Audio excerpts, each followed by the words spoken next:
Saya tahu ini apa yang Roh Kudus inginkan buat sekalian kita, yaitu membawa saudara sampai kepada keintiman, intimacy with God, keintiman dengan Tuhan.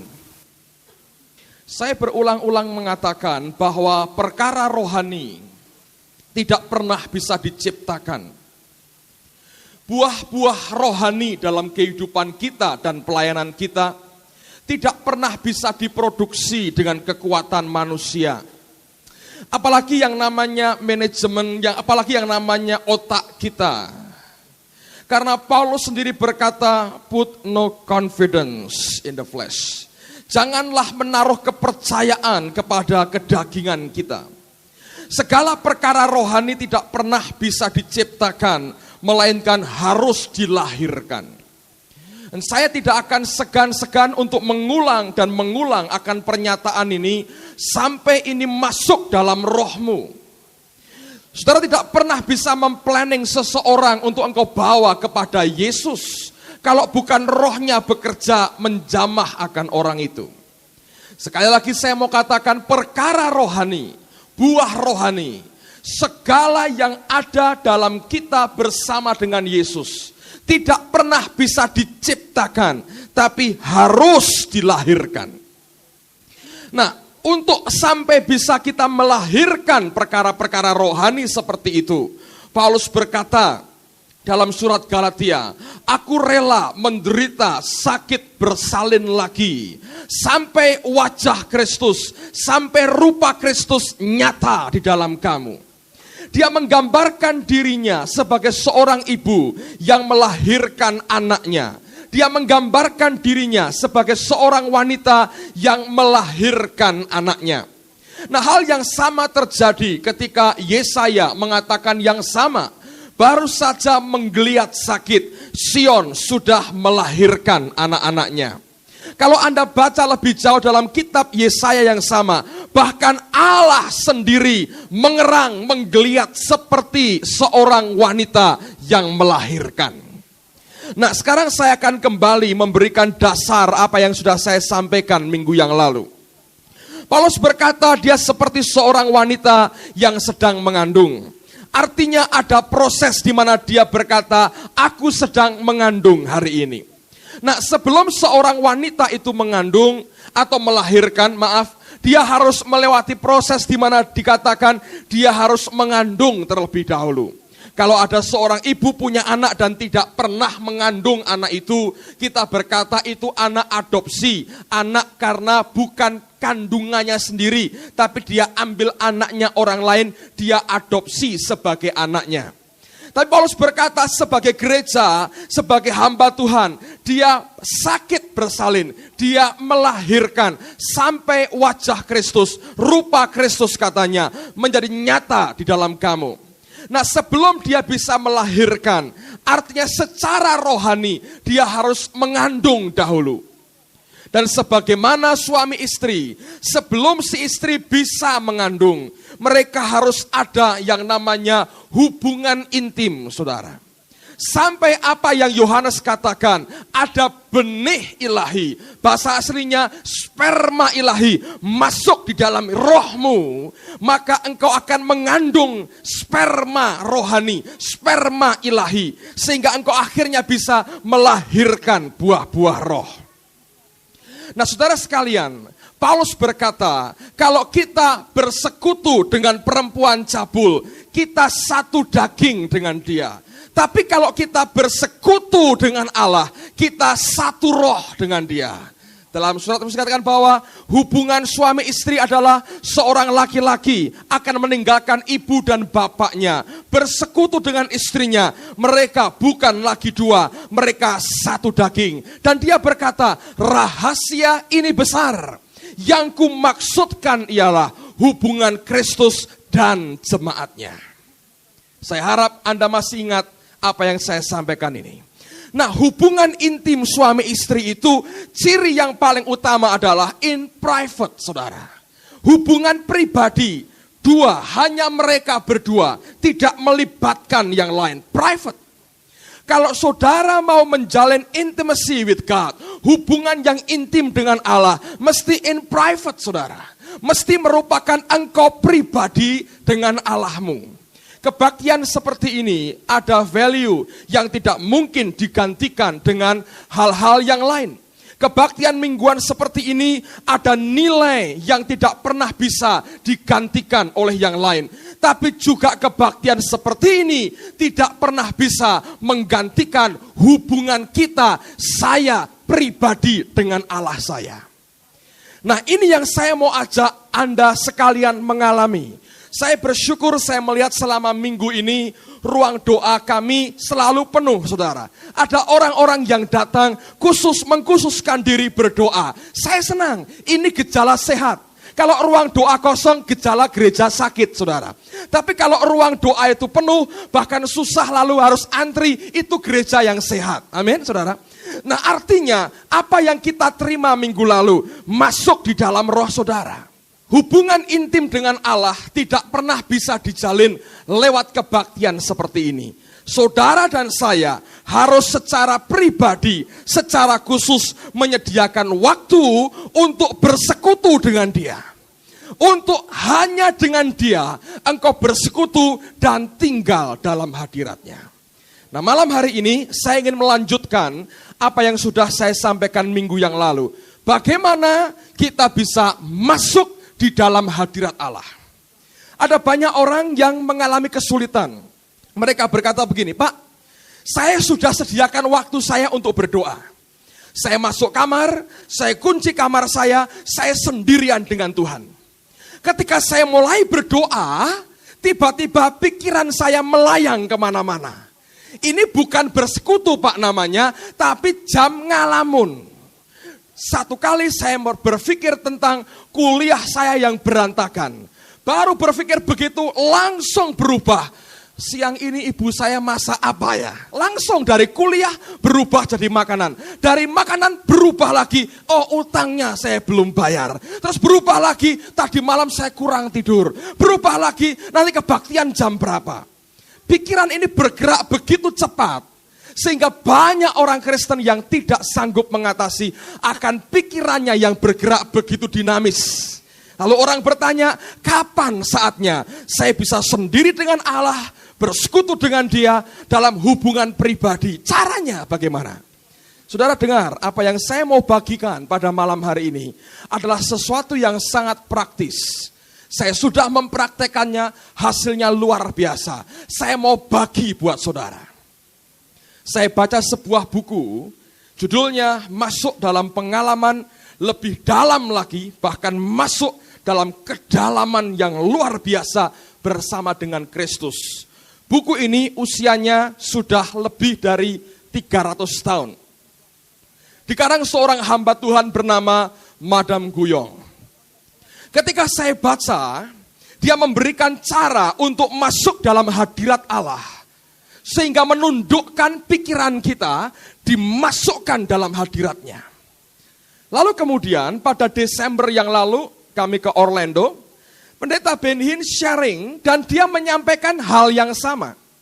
Tapi buat saya pribadi, pertanyaannya begini, dasar Alkitabnya di mana? Biblical basic-nya di mana?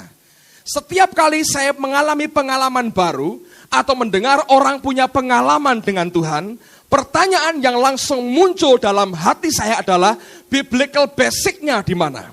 Karena saya kepingin kita semua bergerak bukan berdasarkan pengalaman, tapi apa yang Alkitab katakan. Nah, saya akan memulai dengan dasar ini. Kalau engkau bisa tangkap dengan rohmu, bukan dengan pikiran. Tangkap dengan rohmu, saudara akan diubah oleh Allah. Hidup kita akan mengalami perubahan yang total. Karena sejak hari ini engkau akan tahu bagaimana engkau masuk dan tinggal dalam hadirat-Nya.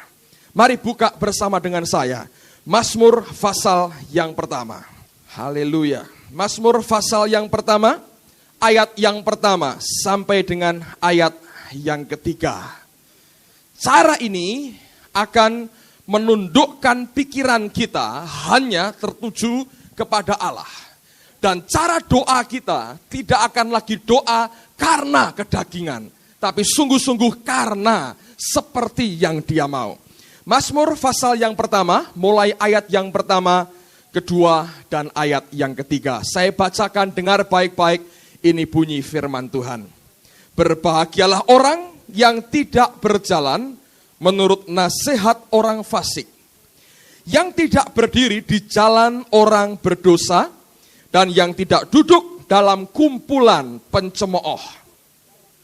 Tetapi yang kesukaannya ialah Taurat Tuhan, dan yang merenungkan Taurat itu siang dan malam.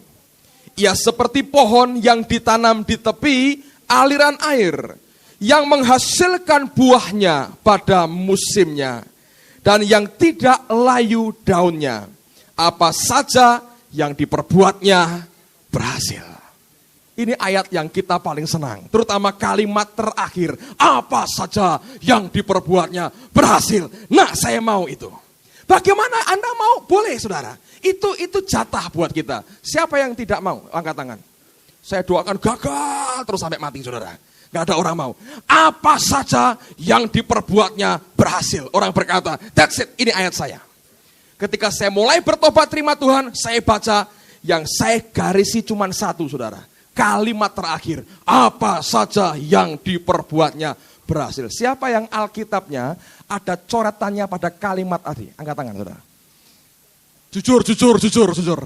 Angkat tangan, yang coretannya ada pada kalimat tadi. Angkat tangan tinggi-tinggi. Sama dengan saya, saudara. Semua kita berhak untuk menerima itu. Ini coretan sudah 14 tahun. Ada apa saja yang diperbuatnya. Saya mau beritahu ini rahasianya. Dengar baik-baik. Dikatakan yang pertama, itu orang yang tidak duduk dalam kumpulan pencemooh. Memisahkan dirinya dengan dunia. Oke? Saya yakin semua kita berbuat begitu. Saudara, kalau engkau berhubungan dengan dunia, bukan artinya tidak boleh kumpul dengan yang lain, boleh. Tapi kalau sampai terlibat sosialisasi dengan dunia, begitu dekat, engkau akan hanyut. Tapi kalau engkau berhubungan, sekedar berhubungan, lalu kemudian datang dengan maksud Injil, itu luar biasa. Tapi kalau engkau menghisapkan dirimu pada orang dunia, engkau akan hilang. Nah, Alkitab berkata, untuk membuat hidupmu berhasil, dia berkata, pisahkan dirimu dengan dunia. Yang kedua, kesukaannya Taurat Tuhan. Amin. Saya percaya semua kita kesukaannya Taurat Tuhan. Coba lihat Alkitab masing-masing. Sebagian ada yang bersih, bersih putih pinggirnya. Dua kemungkinan. Yang pertama, tidak pernah dibaca. Yang kedua, Anda seorang yang sangat memperhatikan hal kebersihan. Mau baca Alkitab, sterilkan dulu tangan saudara. Bukanya perlahan-lahan gitu. Biasanya kemungkinan paling besar adalah yang pertama. Gak pernah dibaca, saudara. Kalau tambah kotor, sebetulnya tambah rohani menurut saya. Kecuali Anda kemproh sedikit, jelas kotor kalau sehari dua hari. Nah, sekarang yang pertama dikatakan, pisahkan dengan dunia. Kesukaannya Taurat, siang dan malam. Yang ketiga, ini penting, dengar baik-baik. Dan yang merenungkan Taurat itu siang dan malam. Kemarin saya tanya beberapa teman, merenungkan Taurat firman siang dan malam itu seperti apa? Siapa yang pernah merenungkan firman Tuhan siang dan malam? Coba angkat tangan tinggi-tinggi. Kalau ada saya mau tanya, merenungkan itu bagaimana? Kalau nggak ngerti, bagaimana bisa ayat 3 ini jadi bagian kita, saudara? Dengar. Saya baru ngerti ayat ini karena saya pikir sebelumnya begini. Oh, merenungkan itu saya baca, saya doa dulu, ya Tuhan tolong, padahal sebagian besar enggak gitu kan. Baca gitu aja. Karena orang baca, direnung-renungkan, Yesus mengubah roti, 5 roti, 2 ikan, jadi memberi makan 5.000 orang. Direnungkan gitu, roti bolu atau roti apa ini? Gitu ya saudara. Ikan, ini bandeng atau apa ini? Dibakar ya, kayak ikan itu, pondok idaman itu. Ini roti Denis atau roti buatan tetangga sebelah. Rotinya kayak apa? Oh, memberi makan. Terus itu kalau sisa 12 bakul tuh diapain ya? Dijual itu nanti kasnya masuk Yesus gitu. Ini mau renungkan, gitu kan saudara? Oh, direnung-renungkan gitu, atau bagaimana? Hah? Atau ya, Yesus, Roti gitu. Atau apa saudara? Saya nggak tahu. Saudara bagaimana merenungkan? Atau nggak tahu merenungkan gimana? Biasanya kita lewati aja ya, renungkan lah gitu. Oke, dengar saudara. Ini saya di kamar mandi saudara. Roh Kudus itu kalau bicara seringkali di tempat yang tidak pernah diduga sama sekali. Di kamar mandi tiba-tiba dia ingatkan ayat itu. Saya selesai, tidak ngurus yang lain, saya cari Alkitab saya. Saya buka semua Alkitab saya. Lalu saya baca. Apa yang dimaksudkan pemazmur dengan kata meditate, merenungkan. Dengar baik-baik. Saya punya Alkitab bagus sekali. Yang di sini nggak ada orang yang punya, karena belum pesan, saudara. Spirit-filled Life Bible. Nah, saya baca. Ketika saya baca di ayat ini, dengar baik-baik. Ini lain, saudara. Kalau Anda ketemu dengan kata meditate, merenungkan pada bagian Mazmur yang lain, maka kata Ibraninya dipakai kata siyah, siyah. Tapi khusus pada Mazmur pasal pertama, ayat yang kedua tadi, dikatakan, dan yang merenungkan Taurat itu siang dan malam, pemazmur itu menggunakan kata Ibrani Hagah. Tulisannya Hagah, H-A-G-A-H, Hagah, bacanya Hagah. Nah, kata Hagah itu seperti apa? Dengar baik-baik. Begini saudara. Saudara membaca Alkitab, kalau orang Yahudi ya Taurat, lalu engkau memakai apa yang engkau baca tadi, firman yang engkau baca, sebagai doa. Engkau mengulangi dengan perkataanmu sebagai doa. Ngerti? Engkau ucapkan dengan suara yang terdengar, walaupun itu berupa bisikan, tidak keras tapi berbisik. Engkau mengulangi apa yang engkau baca, dan engkau naikkan sebagai doa. Nah, karena Mazmur pasal pertama ini mengajarkan begitu, lambat laun di antara orang Yahudi punya kebiasaan doa yang mereka sebut dengan kata davening. Davening itu begini, doa mengulang lagi ayat firman Tuhan yang dia sudah baca, dia rubah sebagai doa, bukan sebagai ayat firman Tuhan buat dia, tapi dia kembalikan kepada Allah sebagai doa dia, sambil dia mengucapkan, lalu orang Yahudi punya kebiasaan goyang begini. Nah, saya tidak mengajar mari goyang begini, tidak saudara. Saya beri keterangan ini kebiasaan yang muncul dari Mazmur pasal pertama ini. Jadi artinya mereka mengulang lagi ayat yang mereka baca sebagai doa. Dan pada waktu itu kata Hagah artinya sampai apa? Getting lost in communion with God. Sampai engkau terhilang, tenggelam penuh dalam communion, dalam hubungan intim, dalam persekutuan dengan Allahmu. Itu artinya masuk di dalam hadiratnya, saudara. Ini bukan merenungkan seperti tadi, saudara. Roti, Yesus, roti, bukan, saudara. Tapi ketika engkau baca, lalu bagaimana prakteknya? Kita sebagai gereja perjanjian baru, karena Roh Kudus sudah ada di tengah-tengah kita dan tinggal di dalam kita, gerak kita bukan logos tapi rema. Ketika engkau membaca firman, tidak seluruhnya jadi bahan doa. Ada bagian-bagian dari logos ini yang tiba-tiba dihidupkan Roh, kena di hatimu, itu yang engkau pakai sebagai bahan doa. Nah, sekarang saya mau saksi apa yang pernah saya alami. Ini yang paling mengesankan di antara beberapa pengalaman yang lain. Satu kali, saya mengalami tekanan yang begitu berat. Jangan Anda pikir pendeta tidak pernah tertekan hatinya. Oh, sering, saudara. Cuman bagaimana kita bisa segera melepaskan diri dari tekanan itu. Banyak masalah, banyak sekali. Dan sebagian besar bukan masalah saya. Itu muncul gitu.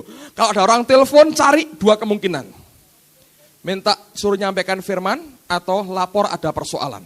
Belum pernah ada telepon berkata, saya ada berkat besar buat kamu. Jarang, mungkin sekali atau dua kali, saudara. Sebagian besar telepon itu minta khotbah atau ini ada berita, problem. Itu biasanya begitu. Lalu kemudian satu kali itu nekan saya. Dan cukup berat saudara, karena bertubi-tubi. Sampai akhirnya saya kehilangan hadirat Allah dalam hidup saya. Hilang. Mau doa, bingung, mau apa, bingung, gak ngerti mesti berbuat apa. Lalu ketika itu saya baca Alkitab, saya sampai pada Mazmur pasal 73. Coba buka Alkitab saudara. Saya beri contoh apa yang saya praktekkan, supaya Anda mengerti dengan jelas. Mazmur 73, mulai ayat yang ke-21 sampai 24. Saya baca dari awal, tapi begitu sampai 21, 22, 23, 24. Ini bicara keras dalam hidup saya. Sepertinya Roh Allah berkata, ini buat kamu. Lalu saya pakai ini sebagai bahan doa saya kepada Allah. Saya nggak berkata, Tuhan angkat semua bebanku. Tuhan tolong jemaat orang-orang ini punya persoalan, tolong. Tidak. Saya nggak berteriak-teriak menurut apa yang saya butuhkan. Tapi ayat ini saya pakai sebagai doa saya naikkan kembali di hadapan Tuhan. Nah, ketika saya baca, ayat 20 berkata begini. Ketika hatiku merasa pahit, dan buah pinggangku menusuk-nusuk rasanya. Saya berkata, ya ini hatiku pahit ini. Banyak tekanan, banyak tindasan, pahit hati saya. Lalu kemudian ayat 22. Aku dungu dan tidak mengerti. Seperti hewan aku di dekatmu. Tetapi aku tetap di dekatmu. Engkau memegang tangan kananku. Dengan nasihatmu engkau menuntun aku. Dan kemudian engkau mengangkat aku ke dalam kemuliaan. Ini yang saya buat saudara. Ketika saya baca ayat ini, saya tahu ini buat saya. Saya naikkan, kembalikan sebagai doa. Saya berkata begini, Tuhan. Hari ini aku mau berdoa bingung. Baca Alkitab juga rasanya buntu semua.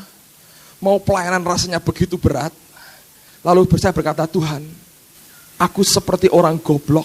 Aku seperti orang dungu. Aku seperti hewan di kakimu. Saya berkata, Tuhan, aku hari ini seperti orang goblok, tapi aku mau seperti hewan. Saya berkata, aku mau seperti anjing di kaki Tuanku. Cuman bisa goyang-goyangkan ekornya sambil melet-melet, tapi nggak tahu mesti berbuat apa. Saya bayangkan diri saya seperti itu, saudara. Saya bilang, Tuhan, aku goblok, aku dungu, aku bloon.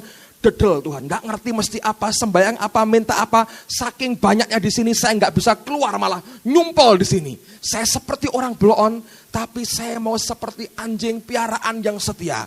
Walaupun goblok, tapi saya setia dan aku mau tetap di dekatmu. Saya ulang. Hari itu nggak ada apa-apa. Tapi ketika saya menaikkan itu, saya tahu dia berkenan. Saya kembalikan perkataannya. Sorenya saya doa. Saya ngulang lagi, Tuhan. Aku bodoh, gak ngerti mesti apa, berbuat apa.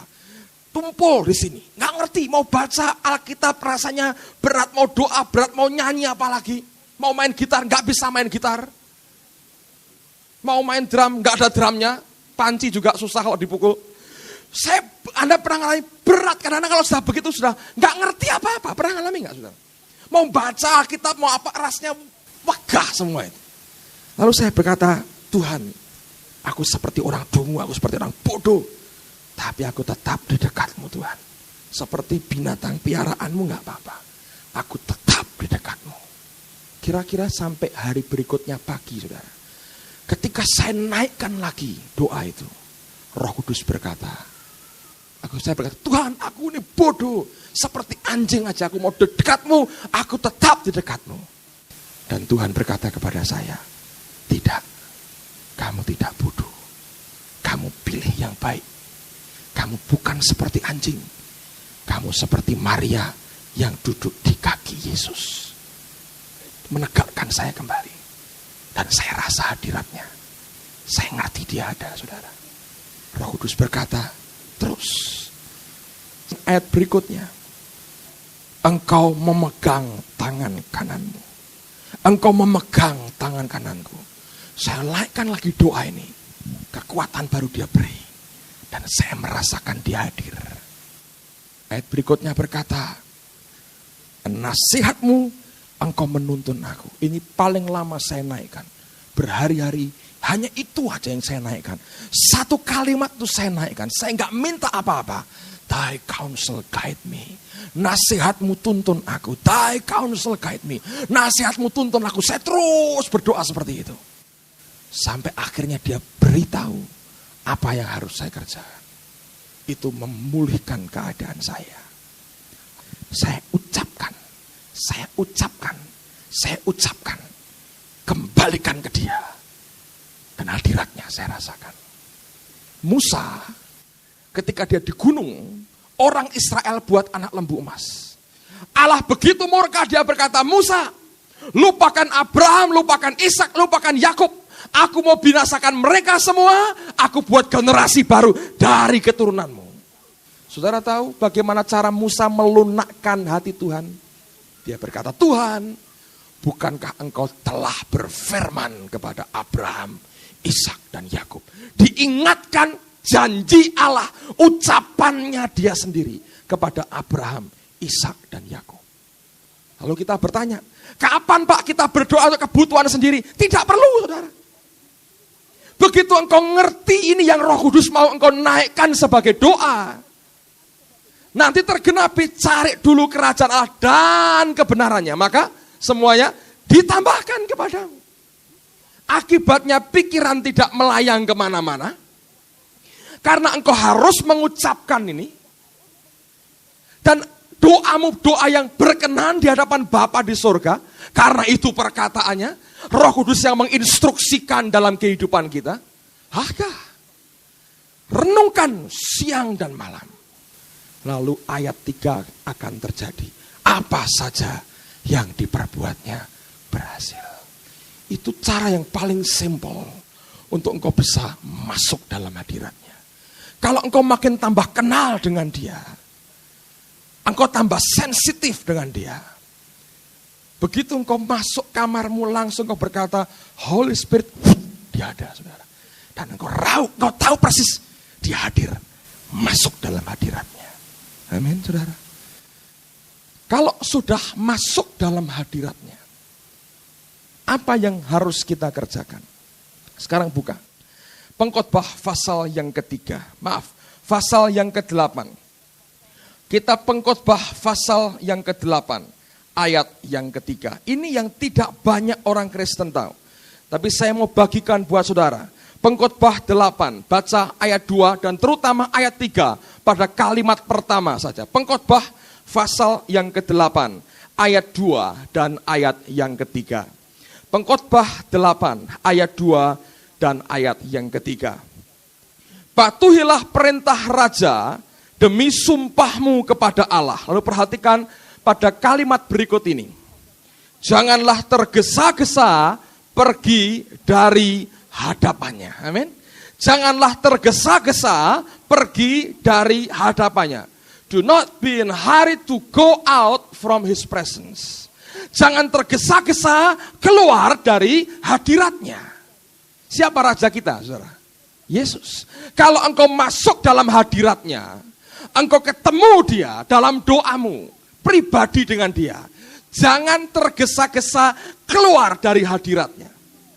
Nah, orang Kristen paling tidak tahan duduk diam nunggu Tuhan, saudara. Hari ini semua serba instan. Kita pengen buat semua instan, saudara. Ada orang Kristen kurang ajar. Dia belanja sebulan sekali. Dia borong semua bahan makanan. Dia masukkan di almari es di kulkas. Dia simpan, masukkan. Begitu masuk di almari es, dia tumpangi tangan kulkasnya. Ya Tuhan, kuduskanlah makanan ini. Dalam nama Tuhan Yesus, amin. Sebulan makan tidak pernah berdoa. Orang tanya, kamu Kristen kok makan tidak pernah berdoa? Oh, ketika masih jadi bahan mentah, saya sudah berkata, kuduskanlah makanan ini. Amin. Selesai, ngirit sembayang katanya. Sebulan sekali cukup. Ini kurang ajar, saudara, ngerti saudara? Kalau kita berdoa, oh Tuhan, aku datang kepadamu. Dan bilang, ya sudah tahu. Apa yang kau minta? Tuhan, aku serahkan seluruh persoalanku dalam tanganmu. Amin, engkau maha tahu. Gua pergi, bye, katanya saudara. Ini kurang ajar, saudara. Do not be in a hurry to go out from his presence. Jangan cepat-cepat keluar meninggalkan hadiratnya. Kalau engkau menghadap raja.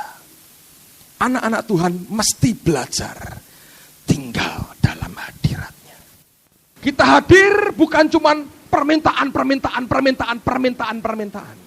tapi belajar masuk, tinggal, menikmati hadiratnya. Nanti engkau mengerti betapa hebat Allah kerja dalam kehidupan saudara. Saudara, ada contoh bagus yang Tuhan tunjukkan. Coba buka Lukas pasal yang ke-10. Lukas pasal yang ke-10. Ayat yang ke-38 sampai dengan ayat yang ke-42. Lukas pasal 10 ayat 38 sampai dengan ayat yang ke-42. Ini cerita yang sangat terkenal, Marta dan Maria. Tapi saya mau tunjukkan ada satu hal yang mungkin belum ada seorang pun yang mengerti akan hal ini. Lukas pasal 10 ayat 38 mulai. Judulnya Maria dan Marta. Ketika Yesus dan murid-muridnya dalam perjalanan, tibalah ia di sebuah kampung. Seorang perempuan yang bernama Marta menerima dia di rumahnya. Perempuan itu mempunyai seorang saudara yang bernama Maria. Maria ini duduk dekat kaki Tuhan dan terus mendengarkan perkataannya, sedang Marta sibuk sekali melayani. Ia mendekati Yesus dan berkata, "Tuhan, tidakkah engkau peduli bahwa saudaraku membiarkan aku melayani seorang diri? Suruhlah dia membantu aku." Tetapi Tuhan menjawabnya, "Marta, Marta, engkau khawatir dan menyusahkan diri dengan banyak perkara, tetapi hanya satu saja yang perlu. Maria telah memilih bagian yang terbaik yang tidak akan diambil daripadanya." Sekarang saya mau tanya, dengar baik-baik. Siapa yang duduk di kaki Yesus? Marta atau Maria? Hah? Marta atau Maria? Maria. Siapa yang sibuk melayani? Marta atau Maria?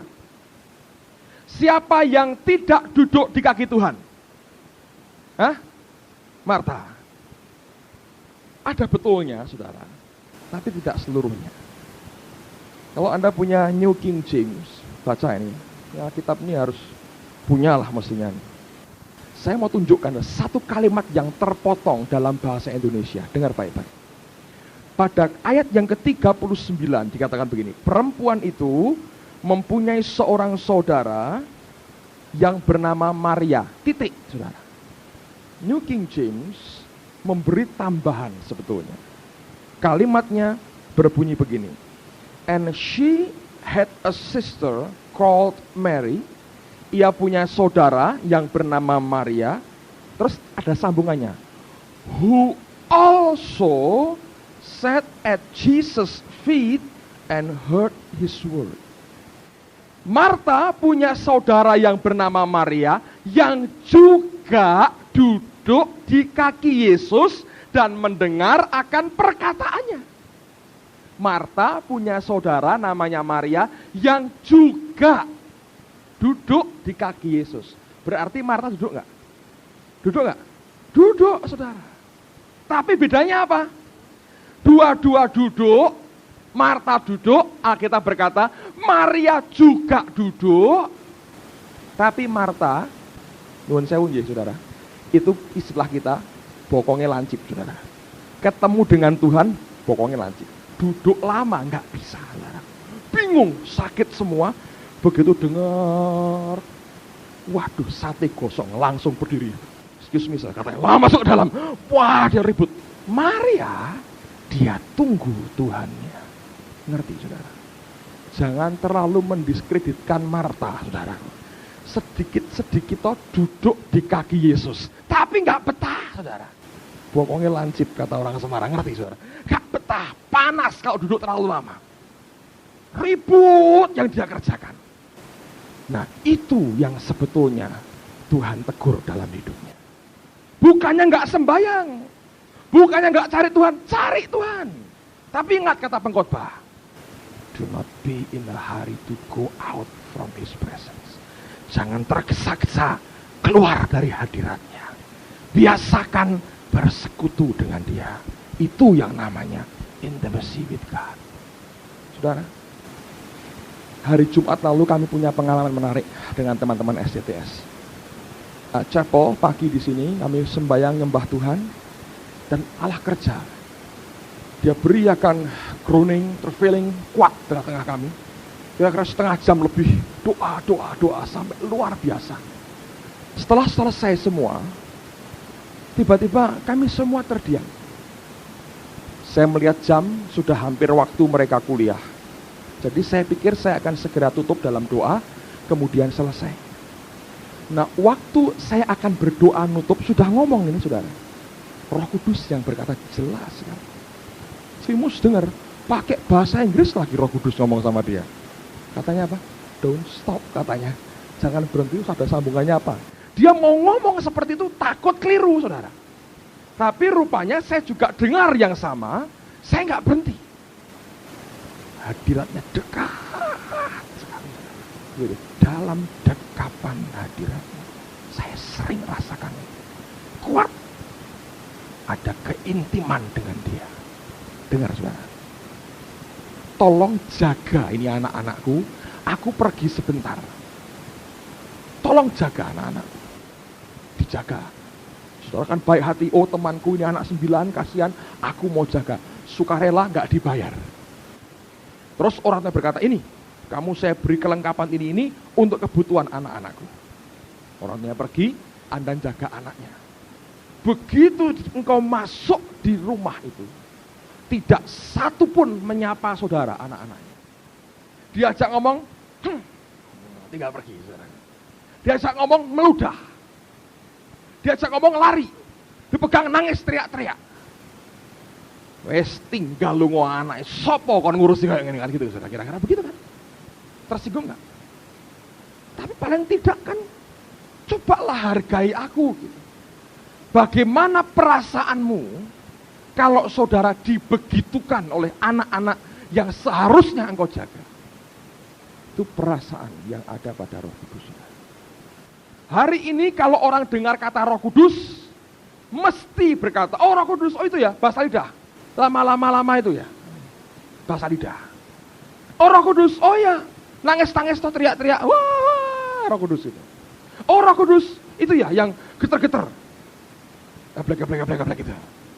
Itu Roh Kudus ya. Oh itu kan Roh Kudus. Oh Roh Kudus ya itu yang apa? Ekstrim. Sesat. Fanatik. Mesti kaitannya begitu. Padahal itu pribadi yang lembutnya luar biasa. Orang tidak menentang. Sebagian besar orang Kristen, Roh Kudus bahasa lidah titik. Oh dia kuasa titik. Gak pernah ngerti dia punya perasaan, saudara. Baru ngerti rasanya. Bisa luar biasa. Aku mau bersekutu dengan engkau. Aku tidak minta apa-apa. Aku hanya mau tinggal bersama dengan engkau. Beda, saudara. Kami alami. Dalam 1 minggu terakhir ini, Allah beri kami masuk lebih dalam lagi. Luar biasa, saudara. Bukan yang beda. Gereja ini akan beda, saudara. Kalau ada satu yang berkata, Tuhan, aku mau tetap di dekatmu. Aku mau tinggal dalam dekapan hadirat-Mu. Seringkali waktu doa saya tidak akan, saudara. Ayat yang ke-11. Mazmur 46 ayat yang ke-11. Mazmur 46 ayat yang ke-11. Ini yang tidak banyak orang Kristen mau buat, saudara. Saya baca buat saudara.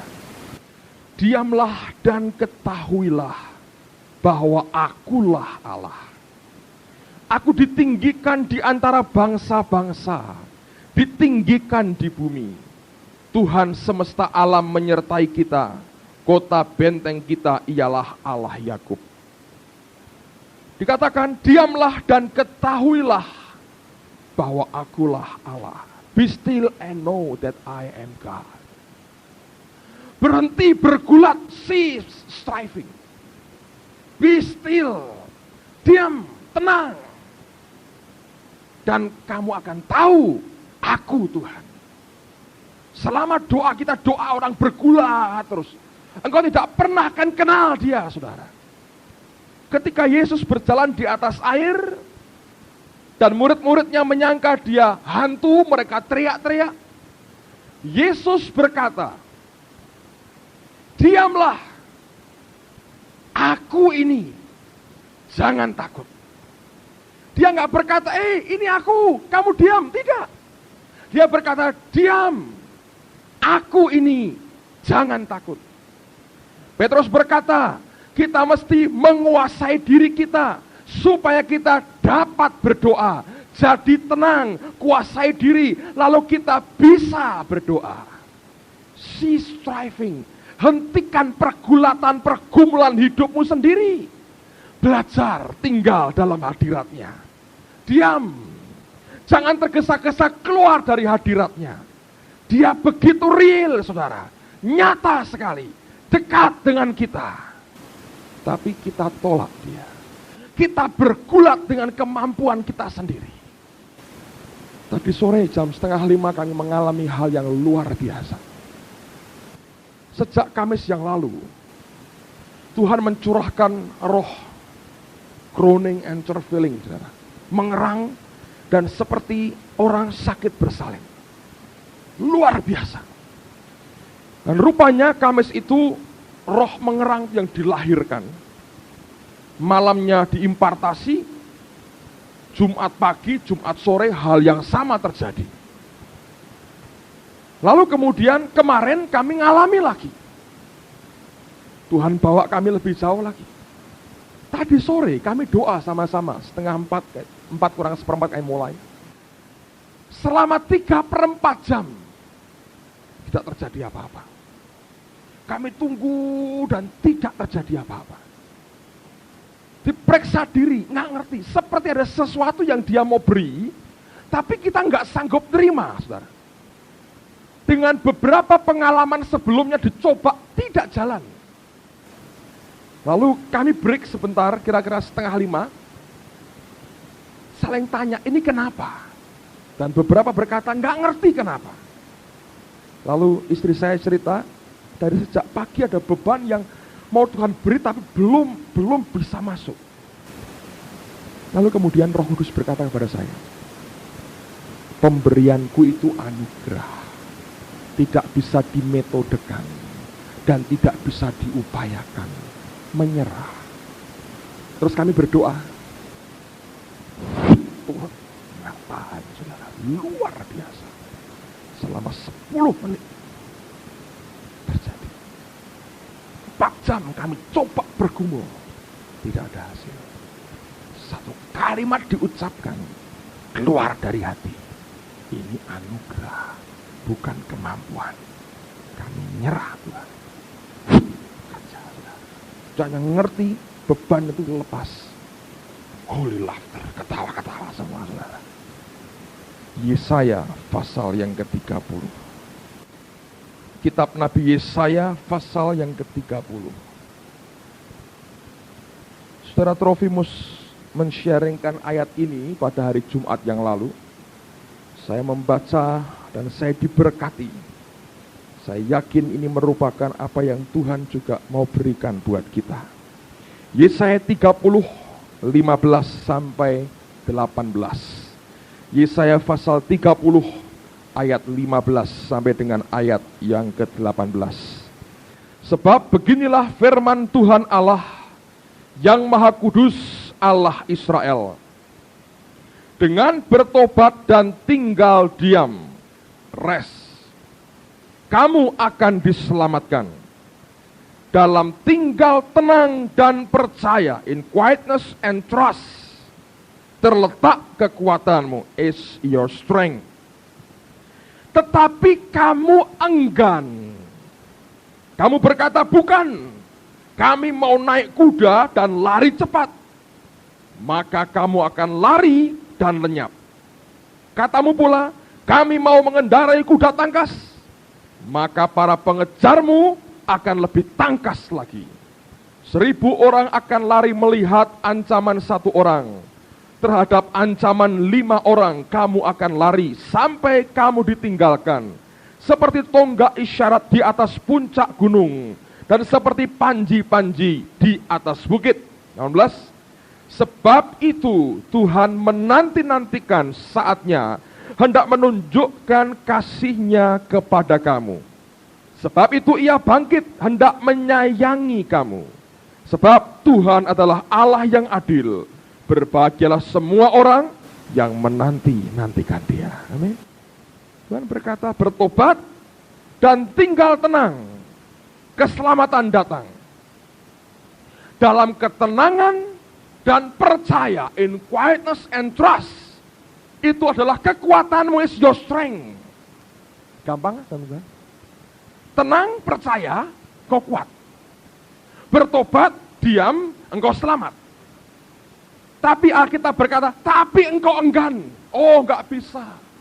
Pekerjaan Tuhan kok tenang-tenang. Sembayang-sembayang tok. Diam berdiam diri, tidak pernah bisa. Mesti diatur caranya begini. Naik kuda, saudara. Alkitab berkata, engkau akan lenyap. Baik, ganti kuda tangkas. Pengejarmu lebih cepat, kata Tuhan. Mau apa? Hukum Tuhan begitu. Semua karena anugerahnya. Doa ketika engkau masuk dalam hadiratnya, membuat engkau punya gaya hidup seperti yang Tuhan mau. Gaya hidup orang yang nyerah di hadapannya. Bukan karena pergumulan kita. Bukan karena kehebatan kita. Bukan karena otot kita. Bukan karena kepandaian kita.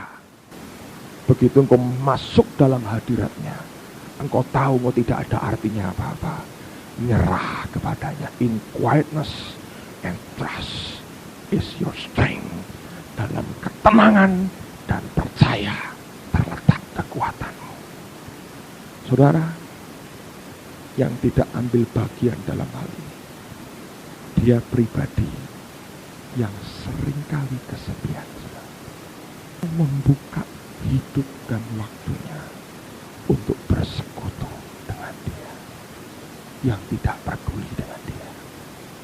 Something but someone, saudara. Dia punya perasaan, Dia punya kehendak, dan Dia mau bagikan itu buat kita. Amin, saudara. Ayo tundukkan kepala kita.